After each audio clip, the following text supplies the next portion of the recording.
Welcome back दोस्तों। तो जैसे कि हमने पिछले एपिसोड में देखा था, मासायोगी की टीम ने 30वां फ्लोर क्लियर कर दिया था, जिसकी वजह से उसको काफी फेम मिलता है। वहीं दूसरी तरफ हम एक और टीम को देखते हैं और इस टीम का नाम है टीम ग्रीन फ्यूरी, जिन्होंने अपनी खतरनाक स्ट्रेटेजी का इस्तेमाल करते हुए 30वां फ्लोर क्लियर कर दिया था। पर इसकी वजह से रिमरू परेशान नहीं बल्कि खुश होने लगा, क्योंकि इनसे उन्हें काफी फायदा होगा और बाकी नॉर्मल एडवेंचर को भी मोटिवेशन मिलेगी। फिर हम यहाँ पर देखते हैं जहाँ पर रिमरू डियाब्लो की इच्छा पूरी करने के लिए एक वेसल तैयार कर रहा था, लेकिन आधे रास्ते में उसको कहीं जाना पड़ा, क्योंकि उसको पता चल चुका था कि टीम ग्रीन फ्यूरी काफी तेजी से आगे बढ़ रही है और इस चीज का समाधान निकालने के लिए वो 60वें फ्लोर की तरफ चला जाता है, जहाँ पर उसने डंजन को काफी ज्यादा इवोल्व कर दिया, साथ ही व्हाइट नाइट को होली मैजिक भी सिखा दिया था। जिसके बाद हम देखते हैं कि मिलियन उन दोनों की ट्रेनिंग पूरी करने के बाद वापस आ चुकी है, पर वो उस पर काफी ज्यादा गुस्सा भी थी, क्योंकि उसके द्वारा दिए गए सारे के सारे ड्रैगन मारे जा चुके हैं। साथ ही साथ हमने एपिसोड के लास्ट में देखा था कि रिमरू 2 कोर का इस्तेमाल करते हुए अपने लिए मोस्टर बॉडी तैयार कर लेता है और वो चारों इस मोस्टर बॉडी का इस्तेमाल करते हुए एडवेंचरर्स को धोबी पछाड़ देने के लिए चली जाते हैं, पर वो एडवेंचरर्स ही उन पर भारी पड़ चुके हैं। अब आगे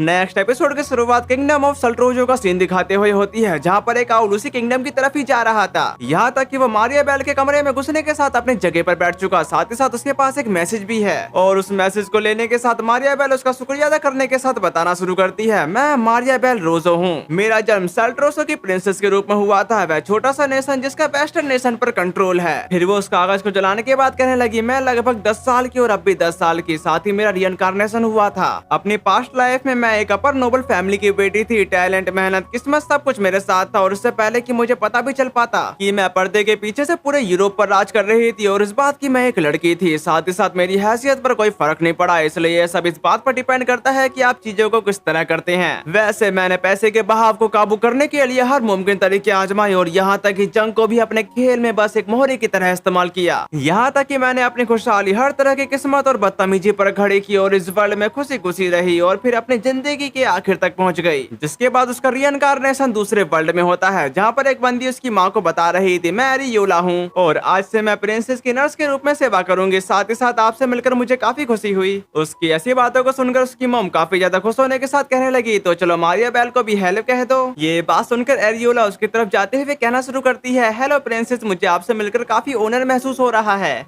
जब वो ऐसा कह रही थी तभी मारिया बेल अपनी आंखों का इस्तेमाल करते हुए उसे अपने कंट्रोल में कर लेती है। साथ ही साथ उसका डैड बताते कि तो आगे बढ़ो और उसे यहाँ से ले जाओ, वैसे मारिया बेल का अच्छे से ख्याल रखना। जिस पर एरियोला बोली, हाँ मैं उसके लिए अपनी जान दे सकती हूँ। इसी के साथ यहाँ से इनका टोकर बाहर की तरफ आ गया था, जिसके बैकग्राउंड में हमें मारिया बेल की आवाज आने लगी, मैं ग्रीड की यूनिक स्किल के साथ पैदा हुई थी। ये सब कह लेने के बाद उसकी मोम डैड उसको देखते हुए कहना शुरू करते हैं, देखो क्या वह प्यारी नहीं है। जिस पर उसके डैड बताते कि लेकिन वह कभी मुस्कुराती नहीं। अब ये सुनने के साथ उसकी मोम का कहना है, समय के साथ वह मुस्कुराने लगेगी, जिस पर उसके डैड भी एग्री थे। तभी मारिया बेल बैकग्राउंड में बताना शुरू करती है, जिस वर्ल्ड में मैंने रिइंकार्नेटेड लिया था वह उस वर्ल्ड से काफी अलग था जहाँ से मैं आई थी और वहाँ मैजिक और स्किल मौजूद थे। साथ ही साथ मेरी स्किल ग्रीड मुझे दूसरे लिविंग बीइंग के ग्रीड को कंट्रोल करने की पावर देती थी और मेरे टारगेट का ग्रीड जितना ज्यादा होगा उसे कंट्रोल करना उतना ही आसान हो जाता। मैं उन सब में सबसे पावरफुल के रूप में रिबॉर्न हुई थी। नेक्स्ट सीन में उसके डैड एक रूम को देखते हुए बता रहे थे, अरे वह तो लॉर्ड ग्रीनवे का कमरा है। वैसे हमारे लिए भी जो उनके डायरेक्ट डिसेंडेंट हैं उनसे मिलने की अपॉर्चुनिटी मिलना रेयर है। इस बात पर उसकी मॉम कह रही थी, क्या तुम उनसे मिलने के लिए इतनी ज्यादा क्यूरियस हो? जिस पर मारिया बेल इवल की तरह हंस रही थी। उसको यूं मुस्कुराता देखकर वो दोनों काफी ज्यादा खुश हो जाते हैं। फिर हम यहाँ पर देखते हैं जहाँ पर मारिया बेल घूमते हुए कह रही थी, रोजो फैमिली के एंसेस्टर ग्रान विले रोजो एक मिलेनियम एगो, उन्होंने लोगों की प्रोटेक्ट हेतु आसपास के नेशन को एकजुट किया और एक फॉर्मर हीरो के रूप में वेस्टर्न काउंसिल को एस्टैब्लिश कर उसको लीड किया। ये सब कह लेने के बाद वो उसका गेट खोलने ही वाली थी, पर उसकी एकदम से हाथ कांपने लगे क्योंकि वो काफी ज्यादा नर्वस हो रही थी। लेकिन ग्राम विले को उसके वहाँ पर होने का एहसास हो चुका था, इसलिए वो उसको अंदर आने की परमिशन दे देते हैं। उनकी ऐसी बातों को सुनने के बाद मारिया बेल आखिर में उस गेट में एंटर करती है, जिसके एंटर करने के साथ ग्राम विले कहने लगे, तो तुम हो मारिया बेल? जिस पर एग्री करते हुए मारिया बेल का कहना है, ग्रैंडफादर आपसे मिलना मेरे लिए सम्मान की बात है। जबकि ग्रीन विले उसे सवाल करते हैं, तुमने मुझे कंट्रोल करने की कोशिश क्यों नहीं की? अब ये सुनने के साथ मारिया बेल सवाल करती है कि आपका कहने का क्या मतलब है?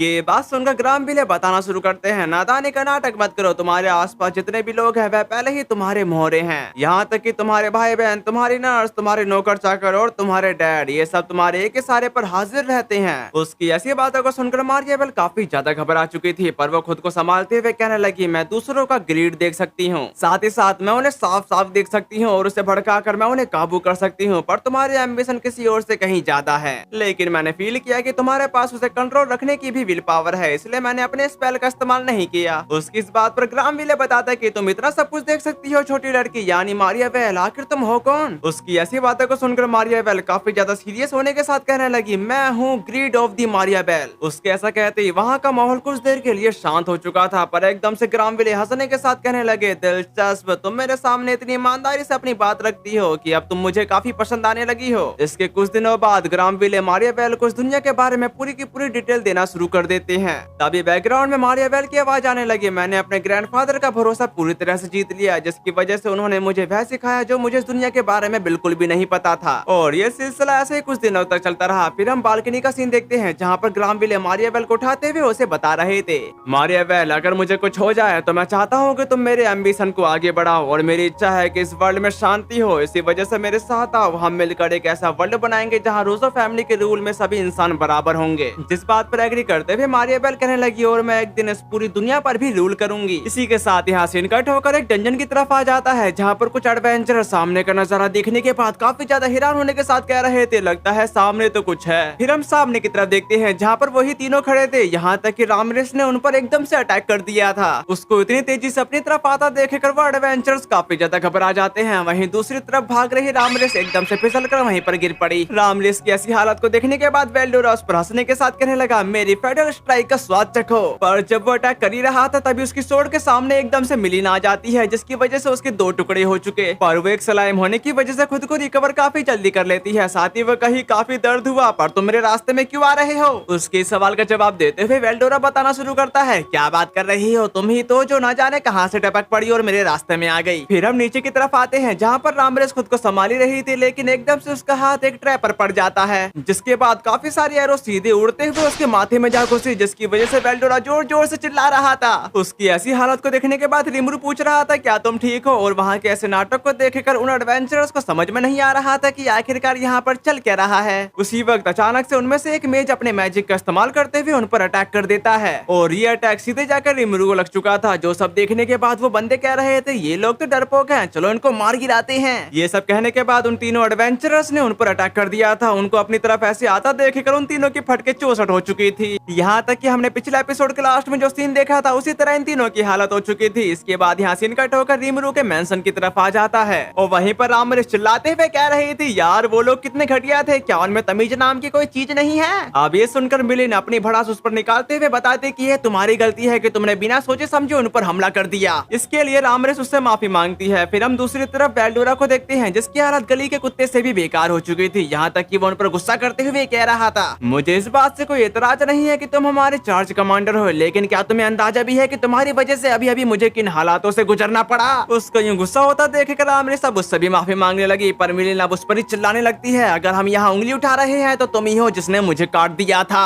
वहाँ के झगड़ों को देखने के बाद रिमरू का कहना है, हाँ लेकिन मुझे लगता है कि आंख मूंद कर आगे बढ़ना एक बुरा आइडिया है। रिमरू की ऐसी बातों को सुनकर वेल्डोरा और रामरेस एक साथ कहे, इस रफ्तार से तो हम ग्रीन फ्यूरी का मुकाबला कर ही नहीं पाएंगे, अब हम क्या करें रिमरू? उन दोनों की ऐसी बातों को सुनने के बाद रिमरू बताना शुरू करता है, खैर हमारे अवतार अभी भी काफी कम लेवल वाले मोस्टर हैं, इसलिए मुझे लगता है कि हम ये काम कर सकते हैं। फिर यहाँ से निकट होकर ब्लैक स्मिथ प्लेस की तरफ आ जाता है जहाँ पर रिमरू आते के साथ कह रहा था, कुरोबे क्या तुम यहाँ पर हो? पर रिमरू को अपने सामने देखने के बाद वहाँ के सारे ब्लैक स्मिथ एकदम से उसके सामने खड़े होने के साथ उसको ग्रीट कर रहे थे। जो सुनकर रिमरू बताता है कि शुक्रिया करने के लिए तुम्हारा बहुत बहुत धन्यवाद, पर यहाँ पर पहले से भी ज्यादा लोग काम करने लगे हैं। फिर हम सामने की तरफ कुरोबे को देखते हैं जो अपने साथियों से कह रहा था, अगर तुम उनसे मिलकर खुश हो गए हो तो फटाफट से अपने काम पर लौट जाओ। अपने मास्टर की ऐसी बातों को सुनने के बाद वो सारे के सारे फटाफट से अपने काम पर लौट जाते हैं। फिर हम अगले सीन में देखते हैं जहाँ पर एक डुवॉप्स रिमरू से कह रहा था, तो आज आप यहाँ पर क्या करने आए हैं? जिस पर रिमरू उसे कुछ दिखाते हुए बताना शुरू करता है, असल बात यह है कि हम थोड़ा और ज्यादा तैयार होना चाह रहे थे, जरा पहले इसे देखो। फिर वो उस ब्लैक कोर का इस्तेमाल करने के साथ वो चारों के चारों मोस्टर में बदल चुके थे, जिसको देखने के बाद कुरोबे कहा, ओए यो का चीज है, ये तो मैं पहली बार देख रिया, क्या तू जान रही है क्या है? जिस बात को समझते हुए वो डुवॉप बताना शुरू करता है, मैं समझ गया, तो आप मोस्टर के लिए एक गियर बनाना चाहते हैं है ना? जिस बात पर एग्री करते हुए रिमरू कहता है कि और हम चाहते हैं कि आप लोग इसमें कामयाब हो जाओ। उसकी इस बात पर कुरोबे बताता कि बिल्कुल हम आपके लिए सबसे बेहतरीन चीजें बनाएंगे जैसा आप चाहेंगे, और इस चीज को बनाने के लिए वो डुवॉप काफी ज्यादा क्यूरियस था। फिर हम इसके कुछ घंटों बाद का सीन देखते हैं जहाँ पर रिमरू वापस से डंजन में आ चुका था, जहाँ पर रिमरू उन्हें समझाते हुए बताता है कि यहाँ हमें टीम वर्क की जरूरत है। साथ ही साथ रामरेस का बिना सोचे समझे आगे बढ़ जाना यह एक प्रॉब्लम है। लेकिन वेल्डोरा और मिलिन, तुम दोनों को यह याद रखना होगा कि हम एक टीम है। उसकी ऐसी बातों को सुनकर वेल्डोरा अपना मुंह लटकाते हुए कहता है कि टीम वर्क है ना, मैं मानता हूँ कि मुझे इसका ज्यादा एक्सपीरियंस भी नहीं है, और इस बात से मिलिन भी एग्री थी।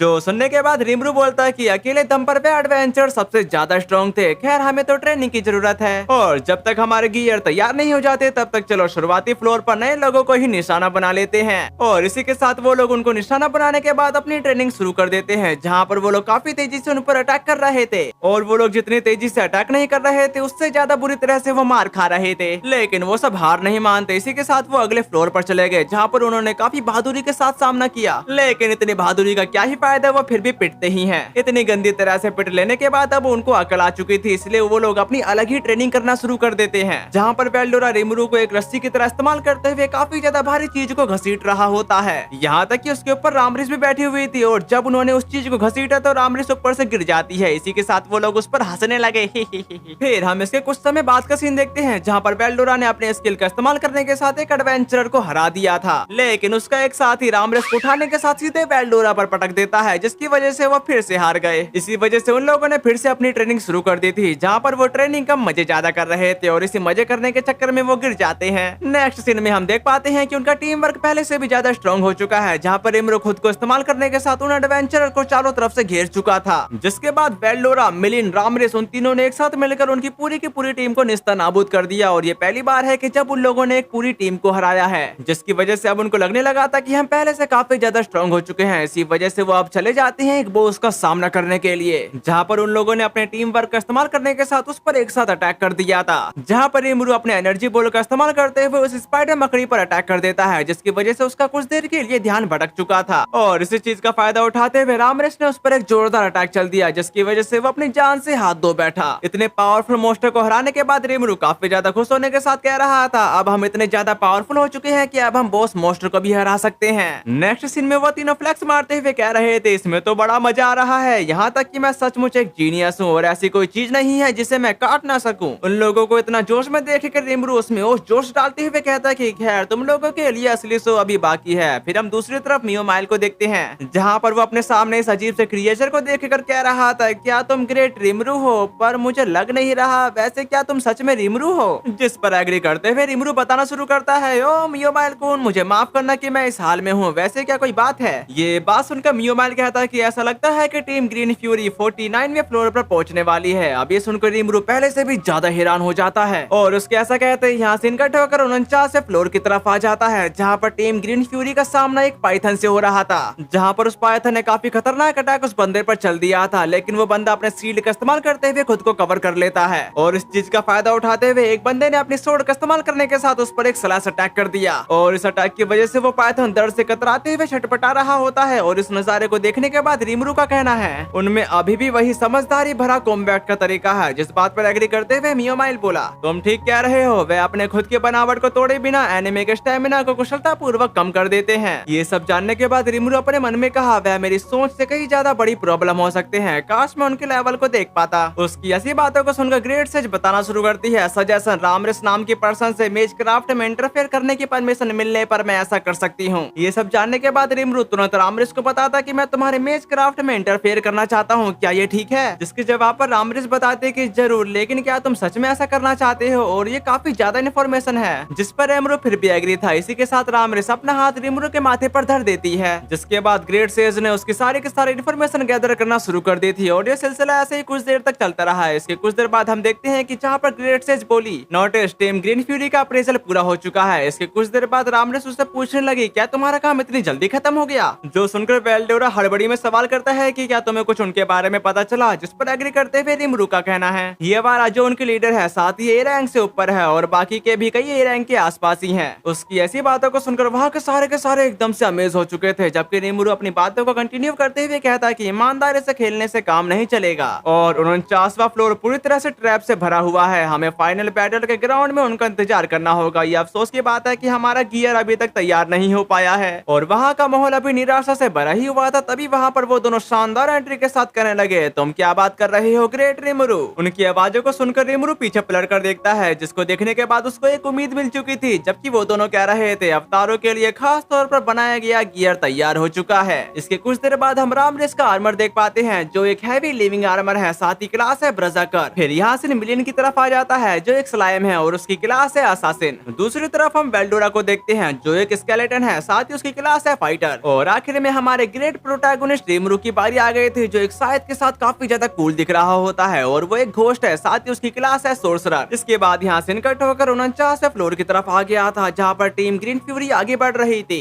मुझे लगता है कि मेरे से एक मिस्टेक हो गई है, जहाँ पर उनके पाइथन से फाइट चल रही थी वो फ्लोर शायद 48 था। फिर हम यहाँ पर देखते हैं जहाँ पर वो चल रहे थे वो जगह काफी ज्यादा चिपचिपी थी और उस चिपचिपी में से 3 क्रिएचर बाहर की तरफ आते हैं। यहाँ तक कि उन स्लाइम ने उनको दोनों तरफ से घेर लिया था जिसकी वजह से उनकी लीडर काफी ज्यादा परेशान हो जाती है और इससे बड़ी मुसीबत तो उनके ऊपर से टपक रही थी और वो चिपचिपी चीज उनके सारे के सारे वॉरियर में चिपक जाती है, जिसकी वजह से वो सारे के सारे लोग काफी ज्यादा परेशान हो चुके थे। उनको यूं परेशान देखकर उनके लीडर कहने लगे स्लीपर बैरियर को तैयार करो। बैरियर को तैयार करने के बाद वो सारे के सारे एक साथ उन स्लाइम को काटते हुए आगे की तरफ जा रहे थे, क्योंकि अगर वो आगे बढ़ते नहीं रहेंगे तो स्लाइम की तादाद और भी ज्यादा बढ़ जाएगी। फिर हम यहाँ पर देखते हैं जहाँ पर वो लोग भागते भागते एक जगह पर आ चुके थे। तभी वहीं पर एक खड़ा बंदा अपने कैप्टन से कहता है कि कैप्टन आयन क्या आप ठीक हैं? जिस बात का जवाब देते हुए उसकी कैप्टन बताते कि मेरी हालत इससे ज्यादा खराब नहीं हो सकती, वैसे ये सारे के सारे ट्रैप काफी ज्यादा घटिया हैं। फिर हम यहाँ पर देखते हैं जहाँ पर वो बंदा स्लाइम के एक ही अटैक में ढेर हो चुका, पर एक और पर्सन उसको देखने के साथ बताता है कि वह मर चुका है, यहाँ तक कि उसके गर्दन के पिछले हिस्से पर एक निशान है। और जब वो ऐसा कह रहा था तभी वही निशान उसकी गर्दन पर भी पड़ जाता है, जिसकी वजह से वो भी वहीं पर ढेर हो चुका। उसी वक्त वो स्लाइम सामने की तरफ आते हुए कह रहे थे तुम लोग काफी ज्यादा सुस्त हो,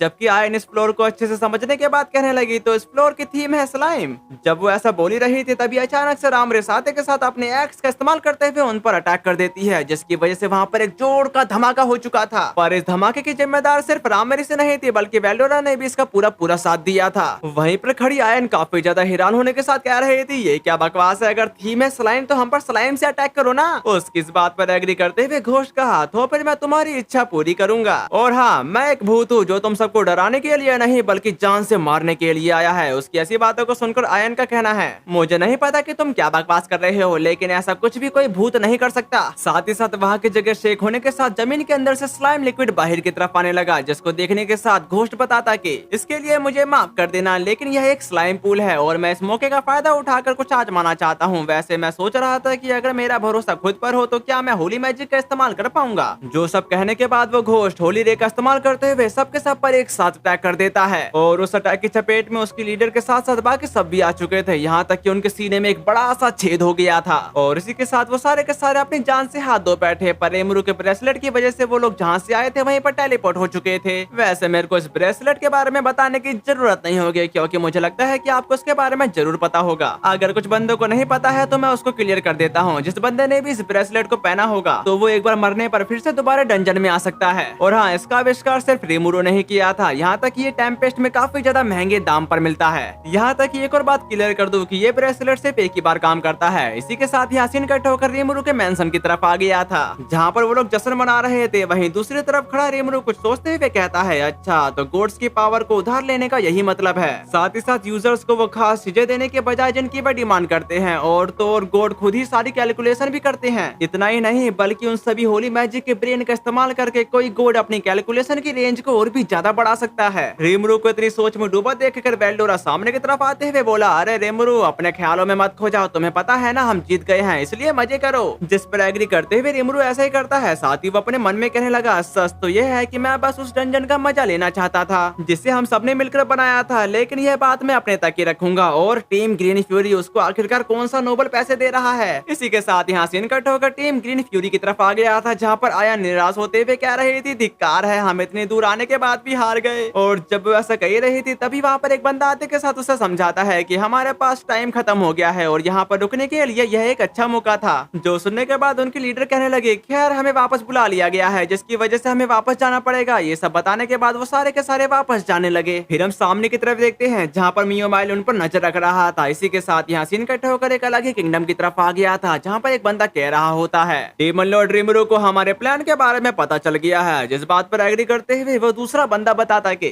गिल्ड में इन्वेस्ट करने वाले के तौर पर मुझे बेहतर खराब की उम्मीद थी। गिल्ड मास्टर यूकी काजुराजा का उसके लिए यूकी उससे माफी मांगने के साथ कहता कि मैं इसके लिए माफी चाहता हूँ, हालांकि मैंने कोई भी सबूत नहीं छोड़ा। उसकी इस बात पर वो बंदा बताता कि तो फिर ऐसे में तुम अपनी एलोक्वेंस का इस्तेमाल करके इस मुसीबत से बाहर क्यों नहीं निकल आते। वैसे भी लॉर्ड ग्रामविले ने कहा है कि डीमन लॉर्ड रीमरू उनके रास्ते में आ रहा है। क्या तुमको लगता है कि तुम उन्हें हरा सकते हो? जिस बात का जवाब देते हुए यूकी बताता है कि खैर उसके साइड में खुद स्टॉर्म ड्रैगन है, कोई भी नॉर्मल इंसान उसके सामने टिक नहीं सकता।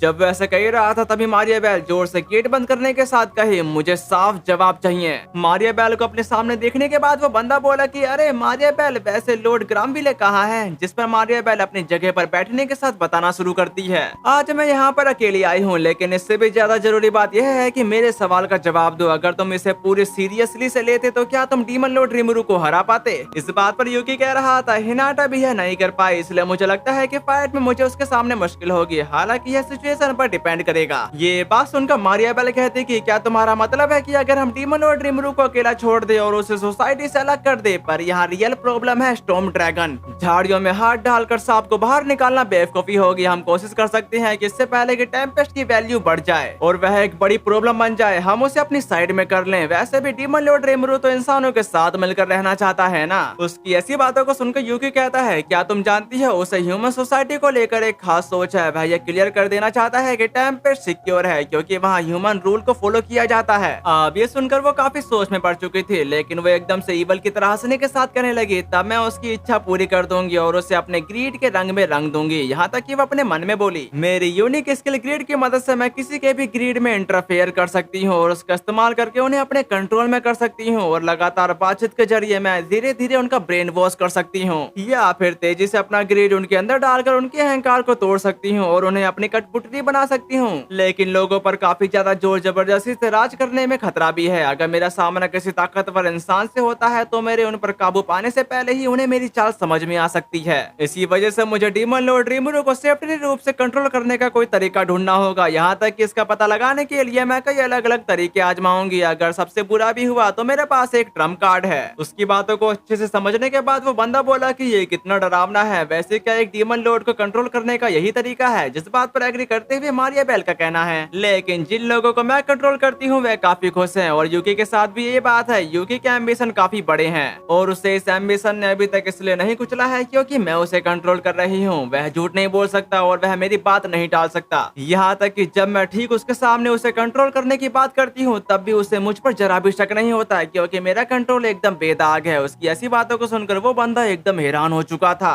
यहाँ तक कि मारिया बेल अपनी बातों को कंटिन्यू करते हुए कहती है, मैं डीमन लॉर्ड के लिए एक इनविटेशन लिखूंगी और मैं उन्हें काउंसिल में इनवाइट करूंगी और उनके रिस्पॉन्स का अंदाजा लगाऊंगी। अब यूकी उसके कंट्रोल में पूरी तरह से आ चुका है। फिर हम यहाँ पर देखते हैं जहाँ पर मारिया बेल कह रही थी सफाई लगभग पूरी हो चुकी है। इसी के साथ यहाँ से इनकट होकर टेम्पेस्ट सिटी की तरफ आ जाता है जहाँ पर वही बंदा खुद को समझाते हुए कह रहा था, मैंने सब कुछ खो दिया। ये सब इसलिए हुआ क्योंकि मैंने डीमन लॉर्ड रीमरू को कम आंका। इसी वजह से मैं फिर से शुरुआत करूंगा एक ऐसी शांति जगह पर जहाँ पर पैसे की कोई अहमियत नहीं है। इसी के साथ उसने रीमरू का पूरा साथ देने के लिए कसम खा ली थी, लेकिन अचानक से एक बुलेट उसके सीधे माथे में जा घुसी। अब ये देखने के साथ सुई काफी ज्यादा हैरान हो चुका था, यहाँ तक कि वो उस लोकेशन की तरफ देखने लगा जहाँ से फायरिंग हुई थी। वहीं दूसरी तरफ हम उसी पर्सन को देखते हैं जिसका काम पूरी तरह से तमाम हो चुका था और अब जितने भी एपिसोड आने वाले हैं वो काफी ज्यादा इंटरेस्टिंग है। तो कौन कौन आगे के एपिसोड के लिए तैयार है कमेंट में जरूर बता देना। तो फिर मिलते हैं, सायोनारा।